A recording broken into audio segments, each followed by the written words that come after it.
Bonjour les croque-livres, les croque-histoires, je suis Danielle. Voici la suite, le deuxième épisode de l'histoire du petit faon. Tu te souviens, dans l'épisode précédent, le petit faon était parti vivre avec la chèvre et le chevreau. Le petit faon regrettait son choix, cependant il était entraîné par les événements et il ne savait plus comment retrouver sa maman. À ce moment-là de l'histoire, la chèvre, le chevreau et le petit faon broutaient dans le pré.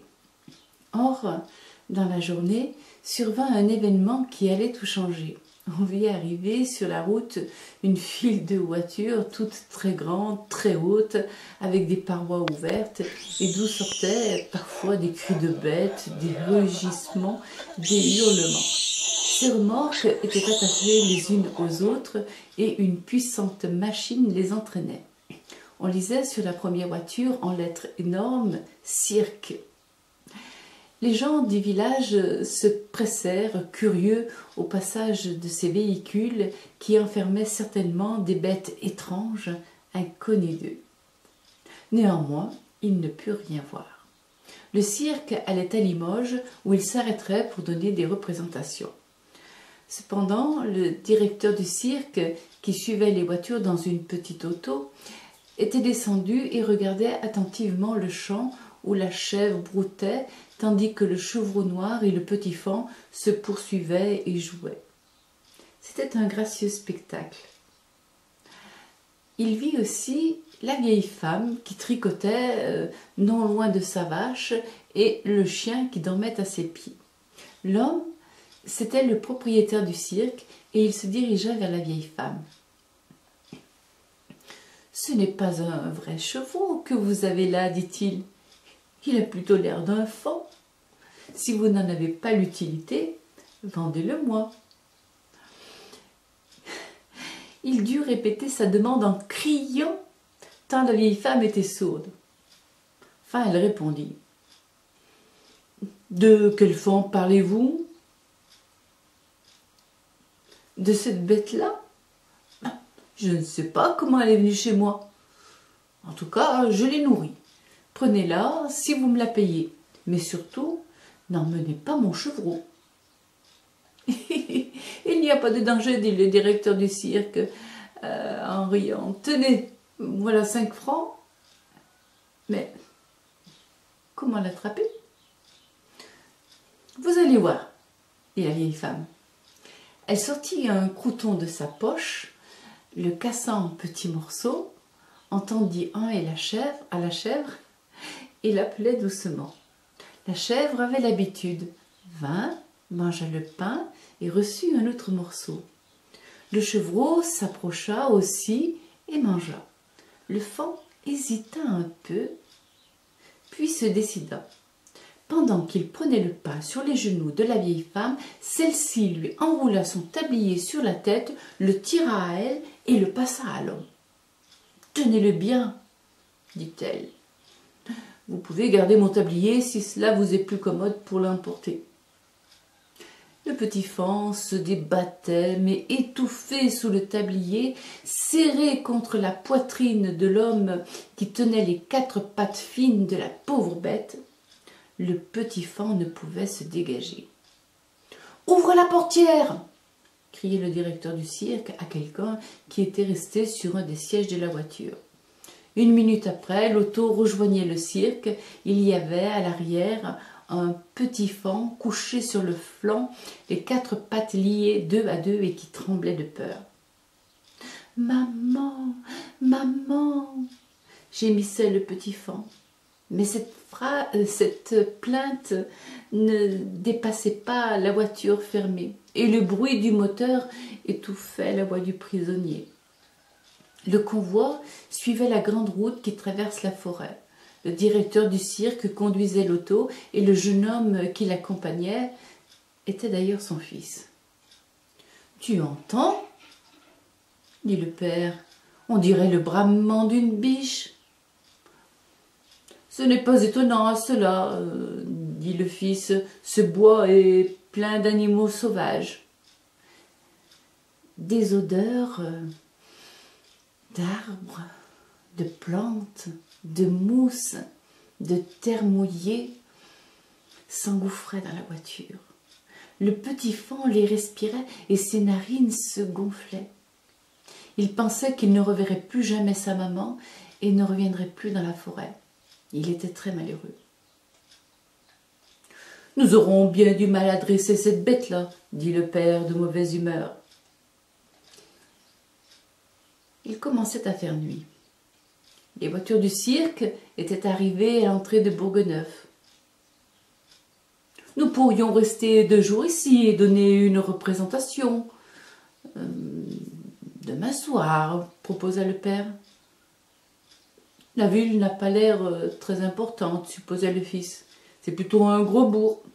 La recette sera maigre. » Le fils du directeur avait pour habitude d'être toujours d'un avis opposé à celui de son père. « On s'arrêtera ici, » dit le père d'un ton ferme. « Très bien, » dit le fils. « Tu vas sans doute faire travailler ce faon ramassé en route. »« Ne te moque pas, » grommela le père. « Ce faon deviendra un beau cerf, et quand nous l'aurons dressé, il aura du succès. En attendant, fais le mettre dans la cage de la gazelle avec le chevreuil et le bouquetin. »« Il y a même une guenon, » ajouta le fils d'un ton toujours aussi moqueur. « Tu sais, celle que les singes battaient et que l'on a dû sortir de leur enclos. » « Ils s'amuseront ensemble, » dit le père. « La guenon commencera de l'apprivoiser. Il faut délier au plus vite cette bête. Ses pattes sont fragiles comme du verre. »« Je m'en charge, » dit le fils. Le jeune homme prit dans ses bras le petit faon qui n'avait plus la force de se débattre. Et il se laissa emporter, la tête pendante, les yeux à demi fermés. Il sentit qu'on lui déliait les pattes, ce qui le soulagea un peu. L'homme qui le portait avait appelé le gardien des animaux. Celui-ci ouvrit le battant d'une porte, le haut seulement, et le balança. Plouf! Il tomba au milieu d'animaux qui se pressèrent tout de suite autour de lui, et la cage s'était refermée. « Oh, tu viens de la forêt !» soupira le chevreuil. « Tu emportes toutes les odeurs sur toi. » La gazelle promenait son museau sur le pelage du petit faon et remarquait qu'il avait des larmes au bord de ses cils. « Il ressemble à mon petit qui bondissait autour de moi dans le désert d'Afrique, » murmura la gazelle. « Encore un étourdi qui s'est fait prendre au piège, » gronda le bouquetin. « Eh bien, tes parents ne pouvaient donc pas t'avertir de ce danger ?» Le petit faon dit à mi-voix. « Il n'y avait pas de piège, c'est le chevreau noir qui m'a entraîné. »« Entraîné où ?» questionna le chevreuil. « Ah, dit le petit faon qui toussotait, « dans une étable, une vieille femme, chez une vieille femme, et puis un homme est venu et il m'a emporté. »« Il a donné de l'argent pour t'avoir, sans doute, » grommela le chevreuil. « Ça s'est passé comme ça pour moi l'an dernier. » La guenon avait posé sa main sur la tête du petit faon. « Eh oui, on l'a vendu, » murmura la guenon. « Un malheureux de plus dans notre prison. Ne le grondez pas, cela ne servira à rien. On va lui faire la vie aussi douce que possible. Ici, il finira par s'habituer, comme nous. Et le soir, il travaillera aux lumières du cirque. À moins que... »« À moins que quoi ?» interrogea la gazelle intéressée qui s'était mise à lécher le petit faon comme si elle avait été sa mère. La guenon semblait réfléchir. Son front était plissé et ses petits yeux pétillaient de malice et la belle était concentrée dans ses pensées. Puis soudain elle lança. « Nous allons l'aider à fuir. Mais il faut que ce soit cette nuit tant que nous sommes près de la forêt. Pure folie, tout sauta le chevreuil. N'entendez-vous pas tout le bruit? Les clients du cirque s'assemblent déjà devant les voitures. Et il n'y en a que pour les lions. Pas des lions qui ne rugissent même plus tant ils sont fatigués. Allons, pressa le bouquetin, donne ton idée, Guenon, si tu en as une. Le petit faon regardait ses compagnons, regardait la porte. Cela fait pitié, dit la gazelle en détournant la tête. Oui, oui, Guenon, tu as une bonne idée, gémit le petit faon. Aide-moi, s'il te plaît. Tu devrais être courageux, dit la Guenon, tout émue. As-tu quelqu'un de ta famille qui t'attend dans la forêt? Ma mère, répondit le petit faon qui fondit en larmes. C'est donc elle que l'on entendait bramer le soir. Bon, il faut mettre toutes les chances de notre côté. Vous autres, suivez-moi bien.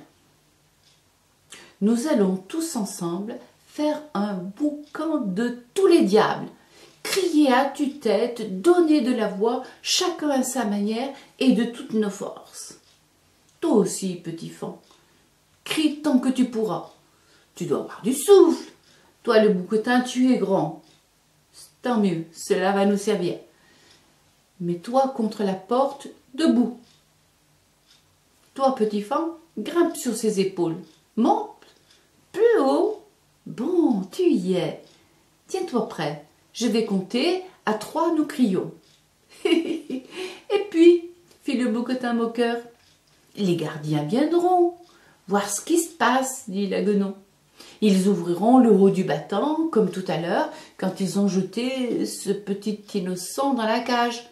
Alors, aussitôt, petit, tu t'élances dehors, tu sautes par-dessus la tête des gardiens avant qu'ils ne se rendent compte de notre complot. Et tu cours vite. Tu sais où est le bois? Oui, par là, dit le petit faon qui avait repris courage. Maintenant, ses yeux brillaient d'impatience. C'est bien risqué tout ça, dit le chevreuil en hochant la tête. Bien risqué. Peut-être pour des vieux comme nous, dit la Guenon. Mais ce petit-là est agile, léger comme une plume, et il veut revoir sa mère. Plus d'hésitation, nous y sommes. 1, 2, 3. Waouh! Au dehors, 2 gardiens qui préparaient les repas des animaux s'interrompirent, surpris. D'où venait ce vacarme? Ces cris mêlés déchirèrent. Parbleu, dit le chef gardien, c'est la cage où l'on a mis le petit faon. On n'aurait pas dû. Je parie que les autres bêtes l'étranglent. C'est qu'il fait presque nuit maintenant. Je ne sais pas si je verrai quelque chose. On n'en finit plus avec tous ces pensionnaires, dit le gardien adjoint. Et il y en a toujours de nouveaux. On ne sait plus où les mettre. Le chef ouvrit à demi le haut du battant de la porte. Dedans, on criait de plus belle. Il se pencha dans le noir pour se rendre compte. Quand quelque chose passa par-dessus sa tête, frôlant ses cheveux. « Diable, diable !» criait le chef en refermant bien vite la porte. Dans la nuit, une forme légère bondissait, s'éloignait et disparut du côté du bois. Dans la cage, le silence remplaçait le vacarme. « Eh bien, fit le chef adjoint, c'est bizarre, ils ne font plus de bruit. » Bah, dit le chef, nous verrons demain. J'espère que le petit faon n'a pas trop de mal. Bon, tant pis pour eux, ils se passeront de souper pour ce soir. Pas très loin de là, dans la forêt, la biche tachetée, allongée sous son arbre, essayait en vain de dormir. Elle pensait à son petit faon disparu et son cœur se gonflait de chagrin. Les autres bêtes, ses amis, le chevreuil, le lièvre, la renarde, la laie, toujours suivie de ses marcassins, et la lente tortue, n'essayaient plus de la consoler. N'essayez plus de la consoler. La corneille elle-même se taisait. La corneille se taisait. Quand la nuit venait, au clair de lune, la biche tachetée descendait à la source où elle allait boire autrefois avec son faon, et elle s'imaginait voir dans le reflet de l'eau, comme dans un miroir, les formes douces de son enfant et sa fine tête penchée contre la sienne. Mais dans le miroir de l'eau, le clair de lune ne montrait plus l'image du petit faon perdu. Et la biche bramait pour dire sa peine. Des larmes s'écoulaient sans fin, des larmes s'écoulaient sans fin de ses yeux. Ce soir-là, elle s'avançait un peu plus loin dans la nappe d'eau pour rafraîchir ses pieds brûlants. Quand elle entendit, à côté d'elle, un léger clapotis. Et, sur le miroir de l'eau, au clair de lune, l'image de son petit faon apparut. Toutes les bêtes, ses amis, entendirent un long bramement. Cela se pouvait-il? La biche bramait joyeusement, comme autrefois. Et les animaux accoururent et virent de loin le petit faon qui frottait sa tête sous le cou de sa mère. Celle-ci le léchait tendrement. Les bêtes de la forêt ne voulurent pas les déranger et s'éloignèrent sans bruit. Le petit faon avait retrouvé sa maman. C'est une très belle histoire. Voilà, c'est la fin. Si vous avez aimé, partagez-la avec vos amis. Je vous conseille de lire les ouvrages de Georges Nigomo. À bientôt les croque-livres et croque-histoires. Bye bye.